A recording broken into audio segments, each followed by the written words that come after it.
Bismillah, Assalamualaikum warahmatullahi wabarakatuh. Alhamdulillah, wassalatu wassalamu ala rasulillah wa ba'd. Alhamdulillah, teman-teman mahasiswa jurusan perbankan syariah semester 3 yang saya banggakan. Alhamdulillah, pada pertemuan kali ini melanjutkan pada pertemuan sebelumnya secara offline, maka pada kesempatan kali ini kita sudah akan mulai membahas terkait dengan manajemen bank syariah tersendiri. Maka pada awal perkuliahan video ini, maka kita akan membahas apa itu manajemen bank syariah, dimulai dengan pembahasan manajemen pemasaran bank syariah. Baik, kita akan mulai pembahasan kita terkait dengan manajemen pemasaran bank syariah. Ketika kita berbicara tentang masalah pemasaran, maka seringkali kita terbenturkan dengan yang namanya penjualan. Sehingga sebagian di antara kita kadang berpikir sama, apa itu sebetulnya yang namanya penjualan dan apa itu sebetulnya yang namanya pemasaran. Secara konsep antara penjualan dan pemasaran itu hampir sama. Akan tetapi dia memiliki pembahasan yang berbeda dan ruang lingkup yang berbeda, baik itu untuk penjualan maupun untuk pemasaran. Sekarang kita akan membahas apa itu perbedaannya. Ketika kita membahas konsep apa itu penjualan, maka yang akan ada dalam pikiran kita, yang ada dalam benak kita, maka yang kita pikirkan adalah saya akan menjual apa yang bisa saya buat. Sehingga ketika orang berpikir penjualan, maka yang ada dalam otaknya adalah saya bisa buat apa, maka itu akan saya jual. Berbeda dengan pemasaran. Ketika pemasaran, maka konsep yang ada di sana itu adalah saya buat apa yang bisa saya jual. Sehingga orientasinya adalah apa yang dibutuhkan oleh para konsumen, apa yang dibutuhkan oleh para masyarakat. Kalau dalam konteks perbankan, maka berarti apa yang dibutuhkan oleh para nasabah. Sehingga ketika konsep pemasaran itu yang ada dalam benak masyarakat, yang ada dalam benak kita, maka yang kita pikirkan adalah kira-kira apa yang dibutuhkan oleh nasabah, maka itu yang akan kita berikan kepada para nasabah. Selanjutnya, mengapa sih pemasaran itu harus ada? Maka pemasaran itu karena konsepnya adalah kebutuhan, maka yang pertama kali menjadi konsen pemasaran itu adalah karena untuk memacu kebutuhannya para nasabah. Kemudian yang kedua adalah untuk memaksimumkan kepuasan konsumen. Sekali lagi, karena ini adalah lembaga jasa atau bisnis jasa, maka sehingga yang pertama adalah kebutuhan, maka yang kedua itu adalah bagaimana caranya konsumen atau dalam hal ini adalah nasabah itu terpuaskan dengan produk yang kita berikan. Kemudian yang ketiga adalah memaksimumkan pilihan ragam produk. Ini juga perlu. Karena apa? Karena masyarakat kita seringkali ketika diberikan satu produk saja, maka dia akan merasa bosan dengan satu produk tertentu. Dan dia membutuhkan opsi lain dari produk yang sama-sama akan memenuhi kebutuhannya dia. Kemudian yang keempat adalah untuk memaksimumkan mutu hidup. Karena orientasi kepuasan nasabah itu adalah bagaimana dengan produk itu dia akan dapat memaksimalkan mutu hidupnya. Dia terpenuhi kebutuhannya, maka otomatis kebutuhan hidupnya juga akan bertambah. Maka kemudian yang akan kita bahas selanjutnya adalah sebagaimana yang sudah sering, mungkin teman-teman juga sudah sering untuk tahu terkait dengan hal ini, yaitu teori marketing mix. Oke, marketing mix ini perlu kita tegaskan bahwasanya bauran pemasaran atau marketing mix itu adalah sesuatu yang penting dalam studi pemasaran. Akan tapi itu bukanlah pemasaran. Kemudian bauran pemasaran adalah kombinasi dari beberapa elemen bauran pemasaran untuk memperoleh pasar, pangsa pasar yang lebih besar, posisi bersaing yang kuat, dan citra positif pada pelanggan. Berarti ada 4 fungsi dari marketing mix itu, yaitu memperoleh pasar, memperoleh pangsa pasar, yang ketiga adalah memperoleh pangsa pasar yang lebih besar, dan yang keempat adalah porsi bersaing yang juga lebih besar. Konsep marketing, pertama kali marketing mix itu dicetuskan oleh Jerome McCarthy yang merupakan pakar pemasaran di bidangnya. Dia menyebutkan bahwasanya marketing mix itu ada 4, yaitu adalah produk, price, promotion, dan place. Kemudian dilengkapi bauran pemasaran itu dengan teori yang dicetuskan oleh Robert Lautenborn yang juga pakar pemasaran, yang menyebutkan bahwasanya 4P yang sudah dicetuskan oleh Jerome McCarthy itu hanya akan bisa berjalan secara maksimal jika dihubungkan dengan 4C. Kalau 4P itu berbicara terkait dengan penjual, maka berarti yang namanya produk, yang namanya place, yang namanya promotion, yang namanya price, maka semuanya itu adalah konteksnya bagi penjual. Maka kalau 4C, maka berarti itu adalah customer-nya, kebutuhan customer-nya. Sekarang kita akan merinci satu-satu. Apa itu 4C, apa itu 4P. 4P yang saya katakan tadi itu adalah ranahnya penjual, maka itu adalah product, price, place, promotion. Semuanya itu harus dicetuskan oleh seorang penjual. Bagaimana dia menciptakan produk yang bagus, memberikan promosi yang menarik, kemudian menyediakan tempat atau place yang strategis, kemudian juga dia memberikan harga atau price yang menarik, maka semuanya itu adalah ranahnya penjual. Maka kemudian keempat P itu tadi bisa berjalan dengan maksimal kalau dia memperhatikan 4C-nya. Apa aja? Yang pertama adalah customer solution. Kira-kira produk, place, promotion, price, semuanya itu memenuhi kebutuhannya nasabah ataupun tidak. Kemudian yang kedua, biaya pelanggan. Kira-kira dari keempat P itu tadi, kira-kira secara biayanya dia cukup menguntungkan nggak? Atau cukup ringan nggak bagi para nasabah? Kemudian yang ketiga adalah convenience atau kenyamanan. Kira-kira produk, place, price, promotion yang diberikan oleh perusahaan perbankan itu, dia memberikan kenyamanan nggak bagi para nasabahnya. Kemudian yang terakhir adalah communication. Bagaimana cara komunikasi dari penjual itu? Ketika dia memberikan produknya, ketika dia memberikan tempatnya, menyediakan tempatnya, dia menetapkan harganya, kira-kira itu semuanya memberikan kenyamanan, memberikan biaya pelanggan, kenyamanan komunikasi yang baik ataupun tidak. Maka semuanya itu hanya bisa berlaku, bisa maksimal kalau keempat P itu dikombin dengan keempat C-nya itu tadi. Selanjutnya, kita akan merinci yang namanya marketing mix atau 4P itu tadi sebetulnya apa saja sih komponennya ketika pihak penjual atau perusahaan dalam ini perbankan dalam menciptakan 4P tadi.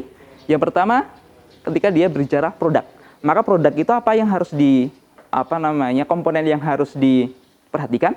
Maka yang pertama adalah kualitas dari produknya, yang kedua desainnya, bagaimana desain produknya itu menarik ataupun tidak, kemudian ciri-ciri produknya seperti apa, nama merek, kemasan, ukuran, garansinya. Kira-kira komponen-komponen itulah yang bisa dijadikan sebagai pertimbangan penjual itu untuk menentukan produknya. Kemudian yang kedua adalah price, harga. Kira-kira pihak perbankan ketika menentukan price itu, maka paling tidak hal-hal yang perlu diperhatikan adalah diskon, apa sih diskon yang bisa diberikan bagi para pelanggan ketika umpamanya kalau kita kasih contoh terkait dengan produk pembiayaan. Maka kira-kira ketika dia pembiayaannya adalah murah, kira-kira bisa nggak pihak perusahaan memberikan diskon? Umpamanya seperti itu. Kemudian periode pembayaran, bagaimana periode pembayaran yang ditawarkan? Semakin lama pasti juga akan semakin menarik contohnya. Kemudian harganya murah, atau dalam hal ini kalau harga, bicara harga dalam perbankan maka berarti adalah biaya dari produk yang dikeluarkan oleh pihak perbankan. Kemudian yang terakhir adalah rabatnya atau keuntungannya. Kemudian yang place atau tempat, maka berarti yang perlu diperhatikan adalah lokasinya, di mana lokasi perbankan tersebut. Kemudian transportasi menuju ke tempat tersebut, kemudian distribusi, strategis, dan kenyamanan. Maka itu pertimbangan untuk menentukan place atau tempat.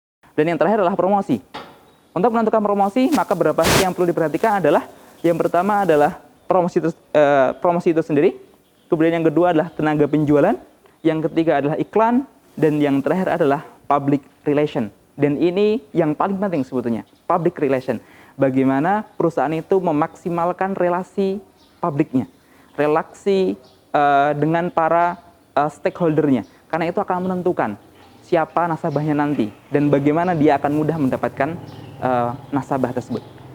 Selanjutnya, dalam menawarkan produk, maka ada 5 tingkatan yang perlu diperhatikan oleh para pemasar bank syariah. Yang pertama adalah manfaat inti atau core benefitnya. Kira-kira manfaat inti dari produk yang dikeluarkan sama pihak perusahaan itu apa? Maka marketing perbankan, maka dia harus memperhatikan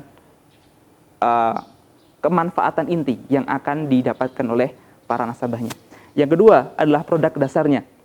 Maka ketika dia berbicara produk dasar, maka dia harus tahu produk dasarnya itu akan merubah manfaat inti menjadi produk dasarnya. Setelah tahu manfaatnya, kira-kira dari manfaat itu akan memberikan produk dasar apa.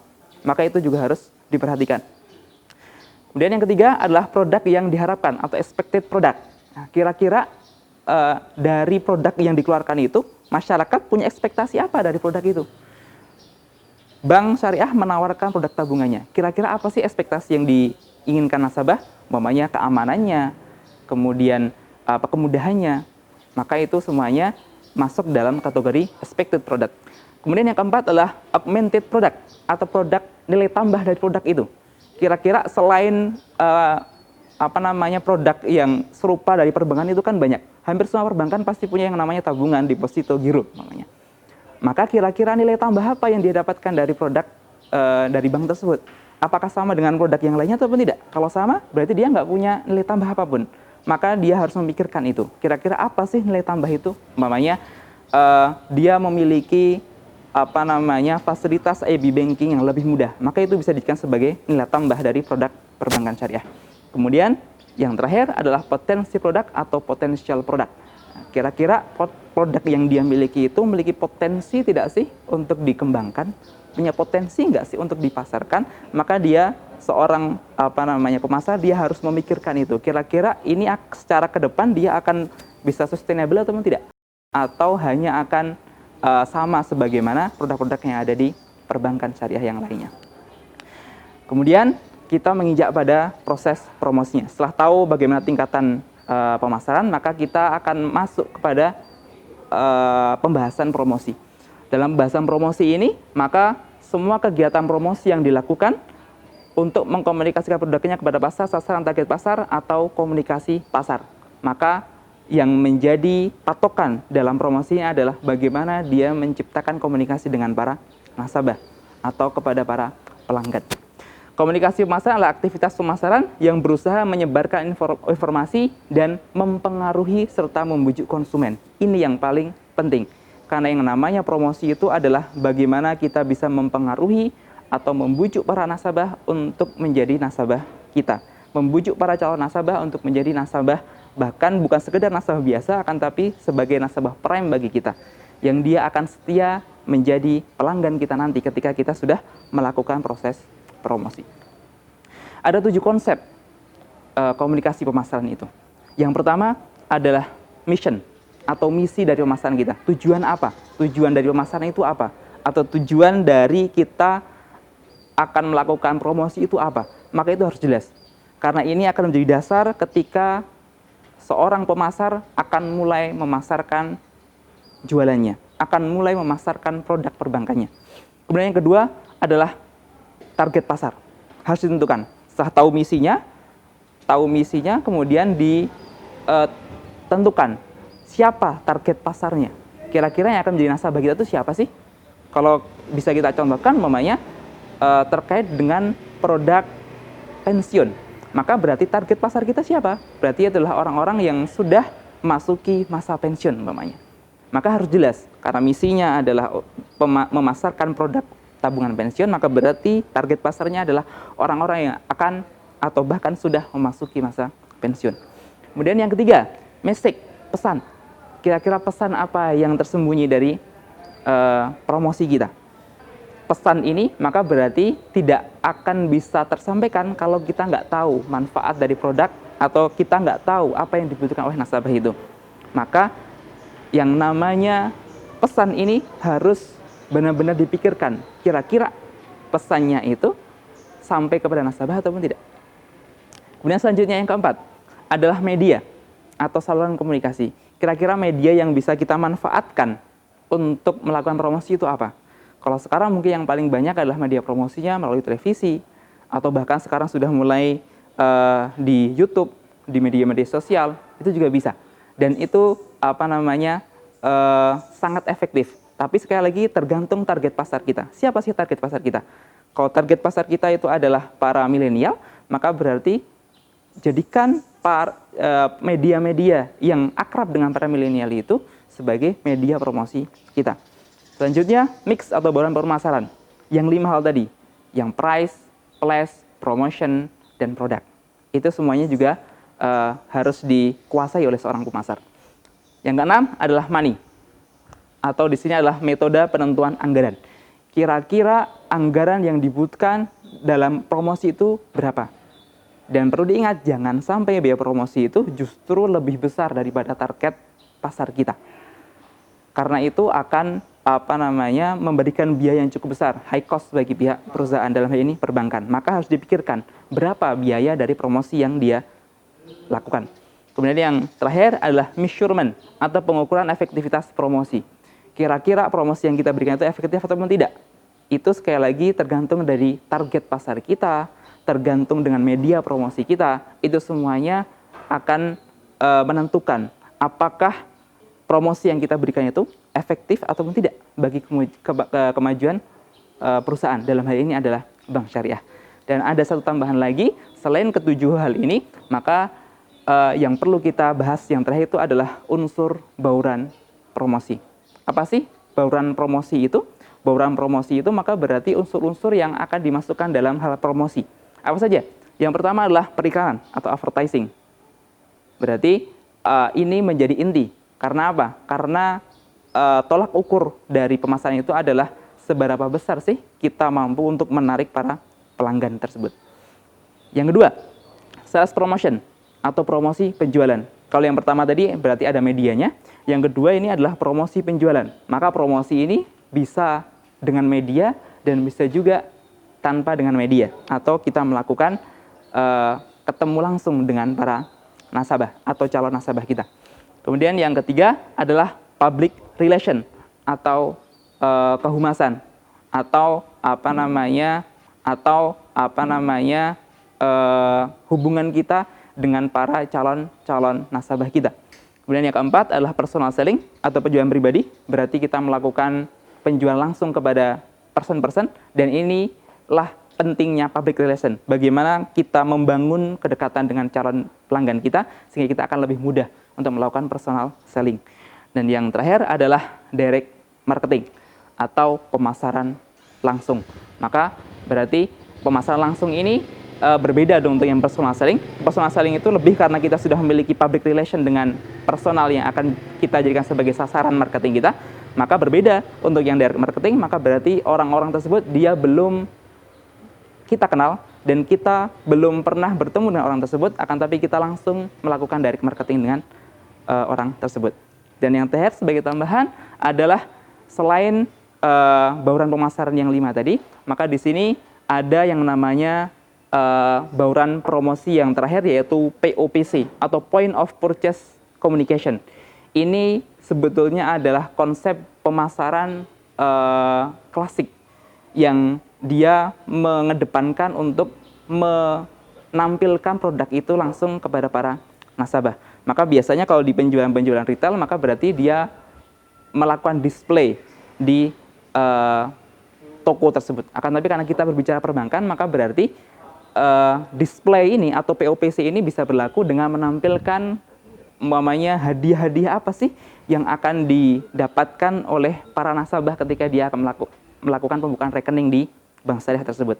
Maka ini bisa dilakukan ketika memang bank tersebut memilih opsi promosinya dengan memberikan hadiah-hadiah promosi yang bisa didisplay di bank tersebut.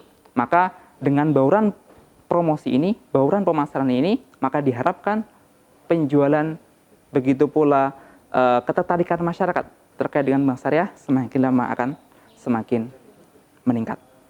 Teman-teman yang saya banggakan, demikianlah pemaparan terkait dengan manajemen pemasaran bank syariah sudah kita akhiri.